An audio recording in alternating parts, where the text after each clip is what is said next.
일부 예배 시간에 히브리서 11장을 가지고서 믿음의 세대에 대해서 계속해서 말씀을 살피고 있습니다.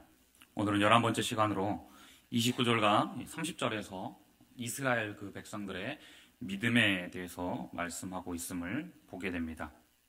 특별히 29절에서는 이스라엘 백성들이 애굽 땅을 벗어나서 홍해를 건넌 사건의 그 과정에서의 믿음, 그리고 30절에서는 가나안 땅에 들어간 이스라엘 백성들이 여리고성을 무너뜨릴 때 그 과정 속에서 나타난 그 믿음의 모습을 각각 말씀해 주고 있습니다. 이스라엘 백성들이 홍해를 건너고 또 가나안 땅에서 여리고를 무너뜨릴 때 그들의 모습 속에서 공통적으로 발견되어지고 있는 그 믿음의 모습들이 있습니다. 그것은 무엇이냐? 바로 기다림의 믿음이다라는 것이에요. 이 기다림이 무엇입니까? 기다림이다라는 것은 어떠한 때가 있음을 알고 그 때를 기다리는 것이죠. 예를 들어서 남녀가 사랑 고백을 할 때 이 고백의 타이밍을 보고 고백을 해야지, 이 고백의 타이밍도 아닌데 막 들이밀면 안 된다라는 것이죠. 우리가 예수 그리스도를 믿음으로 말미암아 구원받아서 이 땅을 믿음으로 한 걸음 한 걸음 살아갑니다. 이러할 때도 우리에게 필요한 그 믿음의 모습 중에서 바로 이러한 기다림의 믿음의 모습이 필요하다라는 것을 또한 보게 됩니다. 이 하나님의 타이밍, 그 하나님의 때를 기다리면서 나아가는 그러한 신앙이 필요하다라는 것이죠. 오늘 본문에서도 바로 이러한 기다림의 그 믿음, 이 기다림의 그 신앙으로 살아가야 됨을 말씀해 주고 있습니다. 그래서 어떠한 모습이 바로 그 기다림의 믿음으로 나아가는 믿음인지 우리에게 말씀해 주고 있습니다. 오늘 본문 29절에서 이렇게 말씀합니다. 믿음으로 그들은 홍해를 육지같이 건넜으나 애굽 사람들은 이것을 시험하다가 빠져 죽었으며. 특별히 29절에서 말씀하고 있는 이 부분은 출애굽기에 나타나고 있죠. 출애굽기에서 말씀하고 있는 내용이고 또 우리가 잘 알고 있는 이 홍해를 건넌 그 사건에 대해서 말씀해 주고 있습니다. 하나님께서 이스라엘 백성을 택하시고 그리고 그 이스라엘 백성이 어떻게 합니까? 애굽 땅, 오늘날 이집트 땅에서 고통받고 종살이하며 힘들어하자 모세를 통하여서 이스라엘 백성들을 이제 구출해 내십니다. 그래서 그 구출하는 과정 속에서 애굽 땅에 10가지 재앙이 내리죠. 10가지 재앙, 피, 개구리, 이, 파리, 악질, 독종, 우박, 메뚜기, 흑암, 장자의 죽음, 이 10가지 재앙을 통하여서 이 애굽 왕인 바로의 마음을 어떻게 합니까? 이 바로의 마음이 이제 맨 마지막 장자의 죽음에 그 재앙을 통하여서 이스라엘 백성을 놓아주게 됩니다. 바로는 이 10가지 재앙을 통하여서 수많은 어려움을 겪고 살아계신 하나님을 이제 인정하고 인식한 것처럼 보입니다. 그래서 마지막 자신의 장자가 죽자 이스라엘 백성들을 놓아주죠. 그래서 이 이스라엘 백성들이 이제 애굽 땅을 나오게 된 것이죠. 그래서 그 애굽 땅을 나와서 낮에는 구름 기둥, 밤에는 불 기둥의 그 인도하심에 맡기며 하나님의 그 뜻 가운데 그들이 살아갑니다. 그런데 이 애굽 왕 바로의 마음이 변한 것이에요. 이것은 악인의 마음, 이 죄악으로 가득 찬 인간의 마음은 하나님을 100% 신뢰하지 않는다라는 것을 잠깐 인정할 수 있을지라도 100% 신뢰하지 아니하고 배신함을 또한 말씀해 주는데 애굽 왕 마음에 변화가 일어납니다. 마치 자기 물건을 친구에게 줬다가 다시 뺏는 것처럼 바로의 마음이 자신의 노예로 부려먹었던 그 이스라엘 백성들이 없어지니까 이제 이 수많은 일을 누가 감당하겠느냐라는 그러한 생각이 든 것입니다. 그래서 바로는 어떠한 마음을 먹느냐? 이 이스라엘 백성을 아예 전부 다 죽여버리고자 마음을 먹죠. 그래서 그들의 뒤를 쫓아갑니다. 그래야 이스라엘 백성들이 해변가에 멈춰서 진을 치고 있을 때 바로 애굽의 군대가 쫓아오게 된 것이죠. 그래서 출애굽기 14장 10절에서 12절에 보게 되면 그때의 상황을 이렇게 말씀해 주고 있습니다. 좀 길지만 우리 화면을 보면서 같이 한번 읽겠습니다. 시작. 바로가 가까이 올 때에 이스라엘 자손이 눈을 들어 본즉 애굽 사람들이 자기들 뒤에 이른지라. 이스라엘 자손이 심히 두려워하여 여호와께 부르짖고 그들이 또 모세에게 이르되 애굽에 매장지가 없어서 당신이 우리를 이끌어내어 이 광야에서 죽게 하느냐? 어찌하여 당신이 우리를 애굽에서 이끌어내어 우리에게 이같이 하느냐? 우리가 애굽에서 당신에게 이른 말이 이것이 아니냐? 이르기를 우리를 내버려두라. 우리가 애굽 사람을 섬길 것이라 하지 아니하더냐? 애굽 사람을 섬기는 것이 광야에서 죽는 것보다 낫겠노라. 지금 이 이스라엘 백성들이 무엇하고 했습니까? 먼저 하나님을 찾았지만 그 이후에 계속해서 불평하고 있어요. 차라리 그냥 애굽에 그냥 놔뒀으면 이런 일을 경험하지 않을 텐데. 왜 그러냐? 지금 목숨이 위태로운 상황이기 때문입니다. 이 모세와 함께했던 이 이스라엘 사람들에게 정말 절망적인 상황이 찾아왔다라는 것을 우리가 보게 됩니다. 특별히 14장 2절에 보게 되면 이 이스라엘 백성들이 왜 절망적인 상황이었느냐? 이렇게 말씀하죠. 이스라엘 자손에게 명령하여 돌이켜 바다와 믹돌 사이에 비하히롯 앞 곧 바알스본 맞은편 바닷가에 장막을 치게 하라. 이제 홍해 앞쪽에, 홍해 뒤쪽에 장막을 치게 했는데 이들이 머무르고 있었던 곳은 어떤 곳이었느냐라는 것이죠.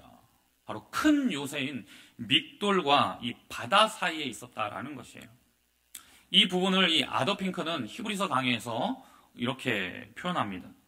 큰 요새 믹돌과 바다 사이에 갇혀서 꼼짝하지 못했다. 믹돌 요새는 수루까지 뻗쳐 있었으며 애굽을 아시아 사람들의 침략에서 보호하기 위해서 건설된 성벽이었다. 그런데 바로의 군대가 뒤에 있다. 또 다른 쪽을 보니 광야여서 어쩔 수 없는 위치에 있었다. 정말 위기가 아닐 수 없었다. 앞에는 홍해요. 뒤에는 애굽의 군대가 쫓아오고 또 양옆에 한쪽은 광야요. 한쪽은 성벽으로 가로막혀 있었다라는 것이죠. 정말 어떻게 할 수가 없는 상황이다라는 것이죠. 이 애굽의 군대가 쳐들어왔을 때 이스라엘 백성은 아무것도 할 수가 없었음을 우리가 보게 됩니다. 이러한 상황 속에서 이스라엘 백성들이 어떻게 나아가는가라는 것이에요. 이러한 위기 가운데 그들이 할 수 있었던 것은 무엇이냐? 하나님을 그래도 찾는 것이었다라는 것이죠. 그래서 가장 먼저 그들이 무엇했느냐? 하나님께 부르짖었어요. 목숨이 왔다 갔다 하는 상황이었기 때문에 하나님께 간절히 부르짖었겠죠. 그리고 그 이후에 그들은 어떤 반응이냐? 그들은 불평했습니다. 그냥 애굽 땅에 있었으면 죽진 않았을 텐데 라고 하면서 애굽 사람들을 섬기는 게 더 좋았겠다라고 모세를 향하여서 불평의 화살을 쏘아댑니다. 목숨이 위태한 상황 속에서 불평할 수도 있겠지요. 이런 상황 속에서 모세가 어떻게 합니까? 이렇게 선포합니다. 출애굽기 14장 13절에서 14절입니다. 같이 읽겠습니다. 시작. 모세가 백성에게 이르되 너희는 두려워하지 말고 가만히 서서 여호와께서 오늘 너희를 위하여 행하시는 구원을 보라. 너희가 오늘 본 애굽 사람을 영원히 다시 보지 아니하리라. 여호와께서 너희를 위하여 싸우시리니 너희는 가만히 있을지니라. 아멘. 여기서 이 기다림의 믿음으로 나아가는 가운데 있어서 필요한 그 믿음의 모습이 나타납니다. 먼저는 무엇이냐? 바로 가만히 있는 믿음이라는 가만히 있음. 따라합시다. 가만히 있자. 네. 여호와께서 너희를 위하여 싸우시니 너희는 가만히 있을지니라. 이 이스라엘 백성들에게 모세는 무엇이라고 합니까? 니네 멈추라는 것이에요. 무엇을 멈추라는 것이냐? 지금 불평하는 그 불평 멈추라는 것입니다. 가만히 있으라는 것입니다. 목숨이 왔다 갔다 하는 그 위기 상황에 무엇이라고 말하고 있느냐? 가만히 있으라고 합니다. 여러분, 저와 여러분 같으면 이런 상황 속에서 가만히 있을 수 있겠습니까? 그런데 무엇이라고 하느냐? 가만히 있으라고 하고 있어요. 이 가만히 있으라, 여기 원어적 의미를 살펴보면 이런 의미가 숨어져 있어요. 귀머거리가 되어라. 침묵하라. 활동하지 말라. 그냥 가만히 있으라 해서 그냥 멍하니 가만히 있으라는 게 아니에요. 그 입 닫으라는 거예요. 그 불평의 입술 닫으라. 귀머거리가 되라. 귀를 닫으라는 것, 요동하지 말라라는 것이죠. 흔들리지 말라라는 것이죠. 이스라엘 백성들은 이미 하나님께서 애굽 땅에 내린 10가지 재앙을 통하여서 하나님의 살아계심을 경험하였어요. 이미 하나님께서는 하나님의 능력을 보여주셨습니다. 그렇기 때문에 가만히 있으라는 이 모세의 말에 이 이스라엘 백성들은 무엇하느냐? 또다시 그 하나님의 위대하심을 기대하며 바로 안정을 찾았을 것입니다. 생각해 보십시오. 수많은 백성들이 있습니다. 여기저기 난리가 났을 것입니다. 그러나 이미 살아계신 하나님의 능력으로 여기까지 온 그 이스라엘 백성들은 이 위기의 상황을 마치 귀를 닫듯이 태연하게 맞이하게 된 것입니다. 이러한 가만히 있음의 그 모습은 이 땅을 믿음으로 살아가는 우리들에게도 동일하게 요구가 되어지는 믿음의 모습이라는 것이에요. 우리의 인생을 보십시오. 우리의 인생은 한 치 앞도 알 수 없는 게 우리의 인생이죠. 여러 위기를 겪기도 하고 여러 아무것도 알 수 없는 그런 상황들이 찾아오는 삶을 우리가 살아가게 되어 있습니다. 그러나 그것보다도 중요한 것은 무엇이냐? 우리의 인생의 역사를 간섭하시고 주관하고 계시는 그 하나님께서는 살아계시다라는 것이에요. 그러므로 우리는 그 살아계신 하나님을 붙잡으며 때로는 가만히 있는 그 믿음이 필요하다라는 것입니다. 이러한 가만히 있음의 그 믿음의 모습은 또 오늘 본문 30절로 우리를 자연스럽게 안내합니다. 30절의 말씀입니다.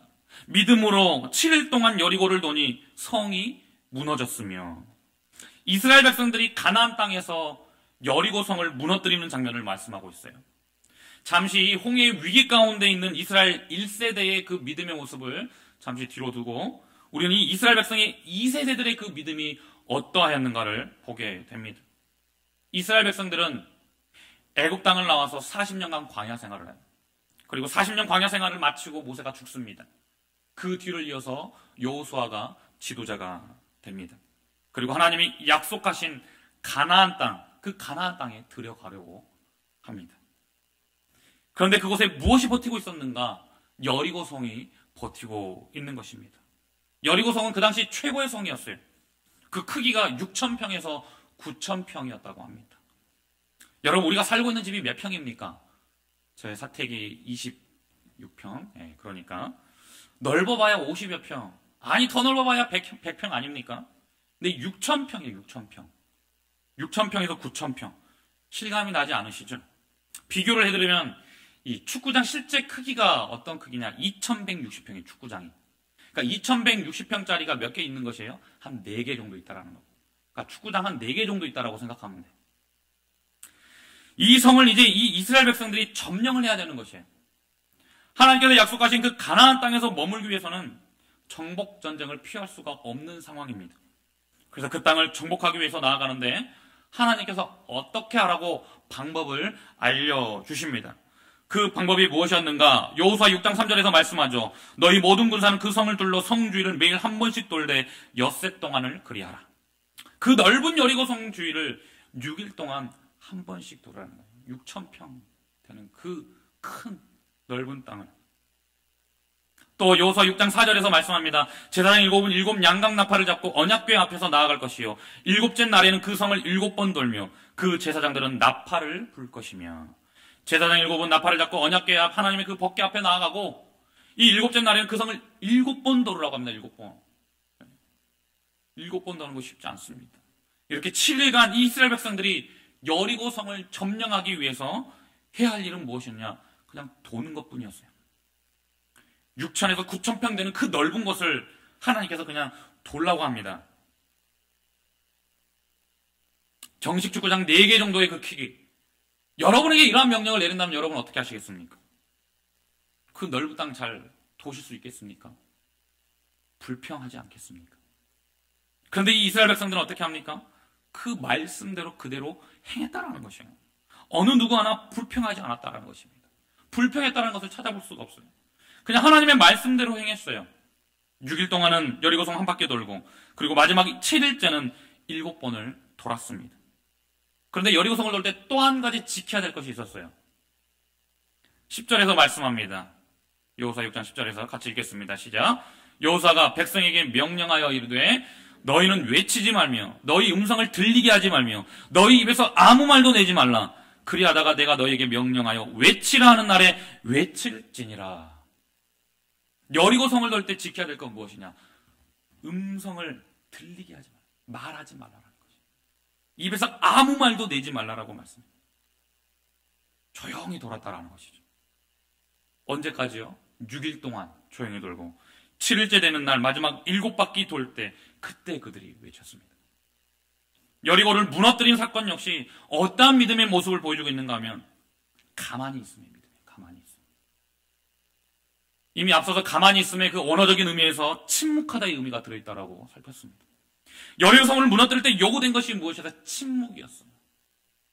하나님께서 우리들에게 때로는 침묵을 요구하시기도 한다는 것이에요. 가만히 있으면, 흔들리지 아니하고 가만히 있으면 그 믿음을 하나님께서 보신 것이에요. 그런데 우리가 이 가만히 있으면 믿음이다라고 해서 그냥 아무것도 아니하고 그냥 멍하니 가만히 있다라는 것이 아니다라는 것이에요. 이것을 우리가 반드시 유의하면서 기억해야 됩니다. 이 이스라엘 백성들이 홍해를 건넌 사건이나 이 여리고성을 무너뜨린 사건은 가만히 있음에 그 믿음이 필요했어요. 하지만 그냥 멍하니 가만히 있지 않았다라는 것이에요. 여기서 우리는 이 기다림의 믿음으로 살아갈 때 또 한 가지의 믿음의 그 필요함을 보게 되는데, 이 가만히 있음의 믿음에서 우리에게 한 가지 요구되는 그 믿음의 모습은 어떠한 것이냐, 바로 하나님만을 온전히 신뢰하면서 바라보았다라는 것이죠. 하나님만을 바라보면서 가만히 있었다라는 것이죠. 그냥 가만히 있는 것이 아니라 하나님에게로 시선을 두면서 하나님만을 바라보면서 나아갔다라는 것이에요. 다시 출애굽기로 돌아와서 출애굽기 14장 13절 앞부분에 보게 되면 이런 말씀이 있어요. 너희는 두려워하지 말고 가만히 서서 여호와께서 오늘 너희를 위하여 행하시는 구원을 보라. 여호와께서 오늘 너희를 위하여 행하시는 무엇을 보라고요? 구원을 보라라고 하고 있어요. 보라. 이것은 무엇을 의미합니까? 하나님께서 구원의 길로 이끌어 가심을 바라보라는 것이에요. 이 보라는 것은 무엇이냐? 하나님께서 어떻게 일하시는지를 바라보라는 것이에요. 기대하라는 것이죠. 이 보라의 원어의 의미, 경험하다라는 의미, 경험하다. 하나님의 일하심을 바라봄으로 경험하라고 말씀하고 있어요. 다시 한번 하나님의 그 일하심을 경험해 보아라. 가만히 있음의 믿음은 반드시 하나님의 그 일하심을 경험하는 그 바라봄의 믿음이 함께 해야 된다는 것이에요. 그냥 가만히 있으면 안 돼요. 이렇게 하나님의 일하심을 경험하는 그 바라봄의 믿음으로 이 이스라엘 백성이 무엇했느냐? 이 홍해를 통과하게 됩니다. 하나님의 놀라운 구원의 은혜의 현장이 펼쳐져요. 목숨이 위태로운 그 상황 속에서. 그래서 오늘 본문 29절에서 이렇게 고백하는 것이죠. 믿음으로 그들은 홍해를 육지같이 건넜으나 애국 사람들은 이것을 시험하다가 빠져 죽었으며, 홍해를 육지같이 건너는 하나님의 구원의 은혜를 경험하게 되었어요. 이 이스라엘 백성들, 여기에는 바로 하나님께서 베푸시는 그 구원의 은혜를 그들이 바라보았다. 바라봄의 그 믿음으로 나아가기 때문임을 오늘 본문은 강조하고 있습니다. 앞뒤 좌우가 꽉 막혀버린 절망적인 상황에서 하나님께서는 예상하지 못한 방법인 그 홍해를 갈라버리셨어요. 그리고 그 이스라엘 백성들을 구원해내십니다. 이스라엘 백성들이 하나님만을 바라볼 수 있었던 것, 오직 하나님만을 신뢰하였기 때문에 의심하지 않았다는 것이. 살아계신 하나님께서 반드시 우리를 이끄실 것이다라는 그 확신. 왜 신뢰했음을 알 수 있느냐? 바로 오늘 29절 하반절에서 애국 사람들은 이것을 시험하다가 빠져 죽었다라고 말씀하고 있기 때문이에요. 이것을 시험하였다라는 것은 무엇이냐? 이 이스라엘 백성들이 바라보았던 하나님을 신뢰하고 바라봄의 믿음이 아니다라는 것이죠. 기다림의 믿음이 없었다라는 것을 말씀하고 있어요. 다시 말해서 이 이스라엘 백성들의 믿음은 보이지 않는 하나님에게 집중이 되어져 있어요. 하나님만을 지금 신뢰하고 바라보고 있어요. 그런데 이 애국 사람들은 하나님이 아닌 지금 현재의 상황, 바로 이 물이 갈라져 있는 그 상황 속에서 물이 떨어지지 않을 것이다라는 그러한 믿음을 갖고 있다는 것이죠. 그러니까 시선이 어디에 있느냐? 물에 집중이 되어집니다. 하나님에게 집중이 되어져야 되는데 하나님이 아니라 물에 집중이 되었어요. 하나님이 이 물을 떨어뜨리지 않을 것이다라는 이스라엘 백성의 믿음과는 다르게 이 애굽의 그 군대들의 믿음은 어떤 믿음이었느냐? 하나님을 신뢰하는 믿음이 아니었다라는 것이에요. 그냥 현재 이 물이 우리들에게 덮치지 않을 것이다라는 믿음이었다는 것이에요. 이것은 무엇입니까? 현 상황만을 바라보며 나아갔음을 말씀하고 있는 것이에요. 그러니까 하나님을 신뢰하고 바라보는 믿음이 아니었다라는 것입니다. 하나님을 바라보지 못하였다라는 것을 우리가 보게 됩니다. 여러분, 이스라엘 백성들과 애굽 동일하게 하나님의 역사를 경험했어요. 동일하게 10가지 재앙을 경험했어요. 그런데 애굽은 어떠합니까? 애굽의 군대와 애굽의 군사들은 아직도 하나님을 바라보지 못하고 있더라. 그런데 이스라엘 백성들은 하나님만을 바라보면서 신뢰함으로 나아가고 있음을 우리가 보게 됩니다. 그래서 결국 어떻게 됩니까? 애굽 사람들은 물속에서 수장되고 말죠. 출애굽기 14장 23절에서 말씀합니다. 애굽 사람들과 바로의 말들, 병거들과 그 마병들이 다 그들의 뒤를 추격하여 바다 가운데로 들어오는지라. 그리고 28절에서 말씀하죠. 물이 다시 흘러 병거들과 기병들을 덮되 그들의 뒤를 따라 바다에 들어간 바로의 군대를 다 덮으니 하나도 남지 아니하였더라. 하나님을 신뢰함은 보이지 않는 하나님의 손길을 신뢰함이죠. 의지함이에요. 다른 어떤 것에 시선 두지 아니하고 오직 하나님만이 우리의 구원 되심을 믿는 것이에요. 그리고 30절에서 여리고성을 무너뜨린 이스라엘 2세대의 믿음에서도 역시 하나님을 신뢰하고 바라봄으로 나아가는 믿음임을 우리가 보게 됩니다. 하나님께서 말씀하신 대로 그들은 그대로 행하였어요. 6,000평에서 9,000평 되는 그 넓은 여리고성을 침묵하며 가만히 나아갔습니다. 그런데 침묵을 하며 돈다라는 것이 성경에서 그들이 믿음으로 돌았다라고 하니까 우리가 쉽게 너무나 받아들입니다. 우리가 그 현장에 있었으면 어떻게 하겠을까? 침묵하면서 돌 수 있었겠습니까? 불평, 불만 쏟아내지 않았을까요? 불평과 불만은 믿음의 퇴보를 나타내는 증거예요. 불평과 불만보다 침묵이 믿음의 성숙을 이루어내는 길입니다. 이스라엘 그 2세대들의 그 믿음이 무엇이냐? 말씀대로 침묵하면서 나아갔는데 그들이 이렇게 할 수 있었던 것이 무엇이냐? 전적으로 하나님만을 신뢰했기 때문이다. 신뢰. 오직 하나님만을 바라보는 믿음으로 나갔기 때문입니다. 이들은 애굽 땅을 빠져나온 선조들이 홍해를 육지같이 건넌 것처럼 여호수아와 이스라엘의 그 2세대들은 믿음으로 또 무엇했습니까? 요단강을 건넜습니다. 그들이 요단에 발을 디뎠을 때 물이 끊어지며 여리고 앞으로 건너게 되어졌죠. 애굽에서 겪었던 하나님의 놀라운 은혜의 역사하심, 홍해를 건넜때 그 역사하신 놀라운 구원의 은혜, 광야 40년 기간 동안 겪었던 하나님에 관하여 이 이스라엘 2세대들은 무엇했을까요? 계속해서 들었을 것입니다.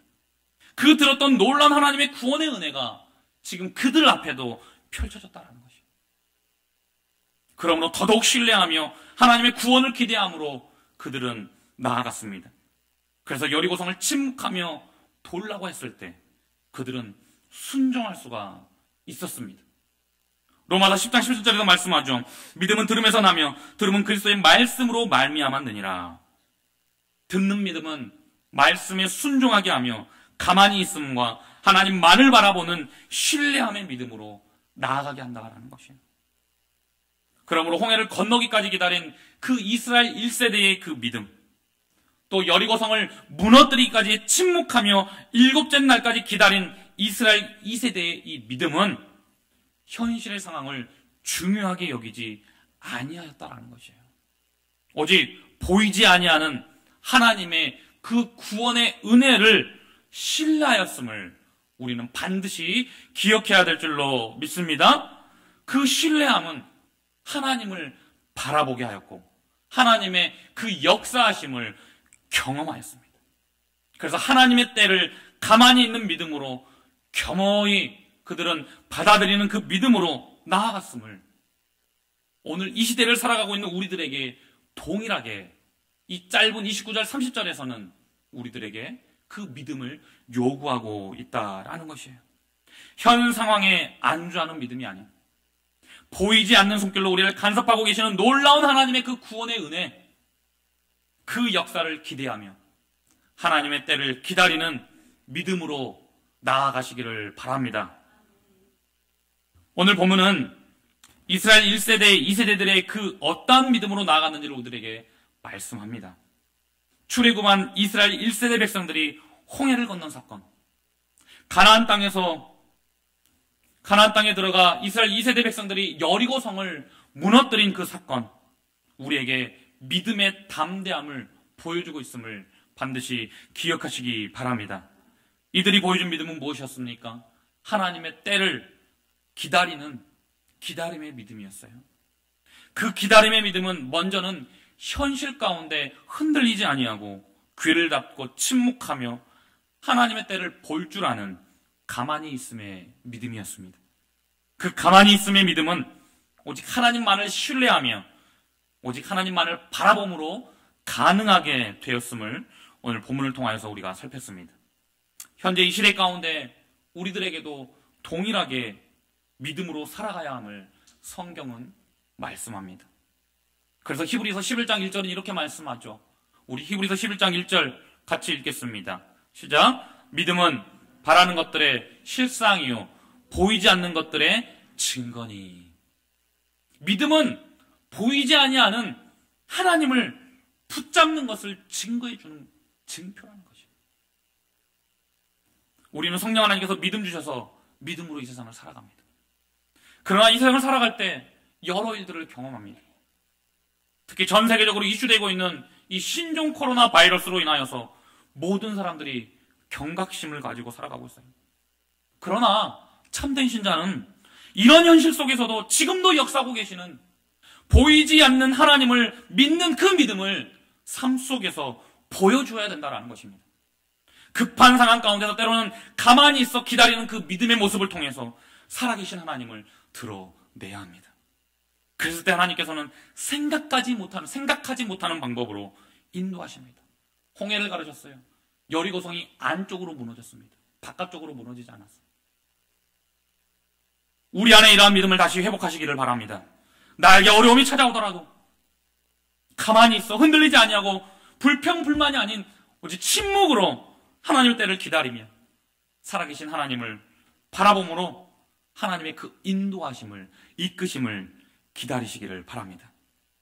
시편 46편 10절은 이렇게 고백하고 있어요. 너희는 가만히 있어 내가 하나님됨을 알지어다. 내가 문나라 중에서 높임을 받으리라. 내가 세계 중에서 높임을 받으리라 하시도다. 하나님은 저와 여러분을 통하여서 문나라 중에서 높임 받기를 원하신다는 것이죠. 세계 중에서 높임 받기를 원하신다는 것이죠. 그래서 우리의 믿음의 성숙의 정도를 날마다 확인하시고 보십니다. 이스라엘 1세대, 이스라엘 2세대 백성들이 보여주고 있는 그 믿음이 오늘 우리들에게도 동일하게 요구하고 계시는 하나님의 방법임을 기억하십시오. 그래서 어려운 이 현실 속에서도 담대히 하나님을 신뢰하시기를 바랍니다. 하나님 붙잡으며 세상의 귀는 닫고 오직 하나님의 말씀에만 듣는 귀를 열어서 말씀의 순종함으로 놀라운 하나님의 구원의 은혜의 역사를 경험하는 저와 여러분의 믿음이 되시기를 바랍니다. 그래서 온 열방 가운데 높임받기 합당하신 그 하나님을 찬양하며 믿음의 삶을 살아감으로 그 믿음을 증거하는, 나타내는 우리 모두가 되시기를 주님의 이름으로 간절히 소망합니다. 우리 한번 이 시간 짧게 합심하여 한번